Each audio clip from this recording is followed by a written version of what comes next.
Morning, everybody. What type of firearm should you own for self-defense? I know I said I'm a Bushcraft channel, but I want to do prepping stuff too because I feel like they're kind of synonymous with each other.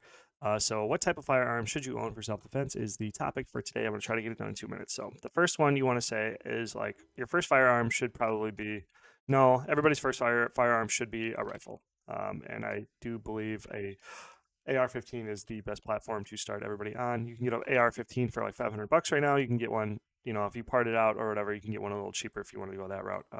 So that should be everybody's like go-to weapon for their first weapon.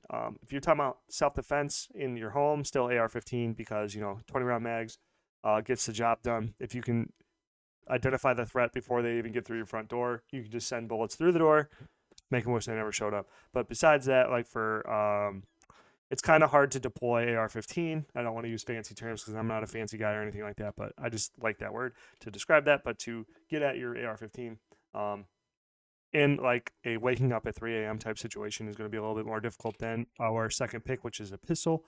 I think everybody should get like a G36 Glock, very simple pistol, pretty cheap, kind of like $600-700, and just have it ready to go right by your bed. And a shotgun is also really good for like if you have a mudroom or whatever, because these are all going to have like pros and cons in their usefulness. Pistol would be easily deployed, but a shotgun is going to be a lot easier to fire in a fire effectively in a high stress situation.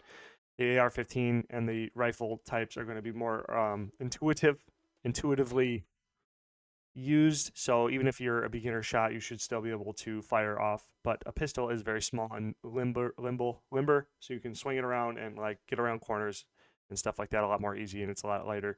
So you don't have. It's a lot harder to like grab at if you like hold it tight, like a tight position, like back here, and then fire like that. Because if you're holding it out, then people can grab it. But whatever. So then there's that. But then my real answer is as many as you can afford, plus safely store. So that would be my long answer. Um, I would just say like the more guns the better, and they are good for also for investing because they beat inflation. Most guns beat inflation, and as long as weapons technology doesn't develop too much further for civilian, like as long as there's not a huge breakthrough, even though it's still going to be like it's still going to stand the test of time in my opinion. But yeah, so there's my quick video. Um, what type of firearm should you own for self-defense? Your first one should be AR-15, then a pistol, then a shotgun. Though it's an argument. The reason why I say this at the end is as many as you can afford, and plus safely store is better. Like the more access, every access to a firearm in your house is better access for you to protect your family if home invasion does happen. All right, so thank you. Have a nice day. Please subscribe.